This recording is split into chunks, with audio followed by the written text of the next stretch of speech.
Good morning student, welcome to class 7th. In previous class we read about the high speed winds are accompanied by reduced air pressure. Today I will teach you air expand on heating, यानी heat करने पर air कैसे expand फैलती है, सिकुड़ती है. ठीक है. Boiling tube, stretch a balloon tightly over the neck of the tube. You can use a tape to make it tightly tight. Pour some hot water in a beaker. Insert the boiling tube with the balloon in the hot water. Observe for through 2 to 3 minutes for any change in shape of the balloon. Take the tube out. Let it cool down to the room temperature. Take some ice cool water in another beaker and place the tube with the balloon in a cold water for 2 to 3 minutes. Observe the change in the shape of the balloon. आप देखेंगे कि एक beaker लेंगे और एक test tube लेंगे, उसमें आप बलून को कस के टाइट करके बांध देंगे. आप नीचे से बीकर को जब गर्म करेंगे तो आप क्या देखेंगे कि आपका जो बलून उस पर लगा हुआ है टेस्ट ट्यूब पे वो सिकुड़ जाता है. लेकिन जब इसको balloon tight over the neck of the boiling tube immersed in hot. हाँ, जब हम गर्म पानी डालते हैं तो ये क्या होता है कि ये फूलने लगता है बलून. लेकिन जब उसी बीकर को हम ठंडे पानी में रख देंगे तो वो सिकुड़ जाएगा. Think and try to answer. What makes the balloon inflated when the boiling tube is placed in hot water.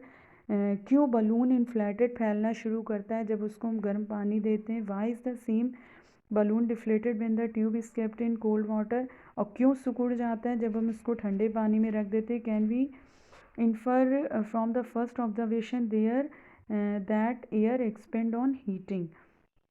इसका मतलब ये है कि पहले उसमें जब हमने गर्म पानी दिया, हीट करने पर एयर क्या करती है, एक्सपेंड, फैलती है. Can you now state what happened to the air in the boiling tube when it is cool down.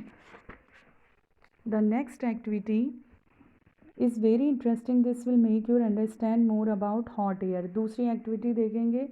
Activity 8.6. Take 2 paper bags or empty paper cups of the same size. Hang the 2 bags in the inverted position on the 2 ends of the metal or wooden stick.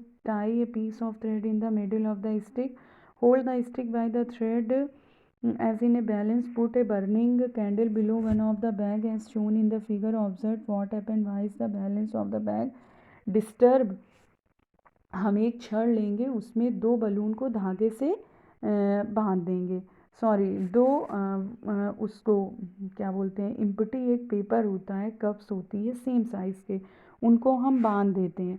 और नीचे से हम क्या करते हैं कि एक candle जला के उसको गर्म करते हैं. तो क्या दोनों का बैलेंस बैग का बराबर रहता है या डिस्टर्ब होता है. Does this activity indicate that warm air rises up. हम ये देखते हैं कि जो गर्म होती है वो फैलती है, उसको फैलाती है. As the warm air rises up it pushes the bag above the candle. Does the disturbance of the balance suggest that the warm air is lighter change than the cold air.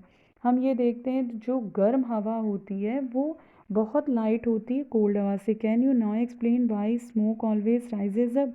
हम ये देखते हैं कि जो smoke धुआं होता है हमेशा राइजेस सब ऊपर की तरफ क्यों जाता है. Also it is important to remember that on heating the air expand and occupies more space.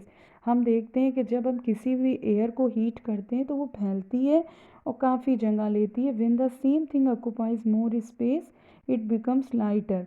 The warm air is therefore lighter than the cold air. That is reason that the smoke goes up. यही इसका main reason है कि जो warm air होती है वो lighter होती है कोल्ड एयर से. You understand children. I hope you all understand. We will continue next topic in next video. Okay, thank you children's.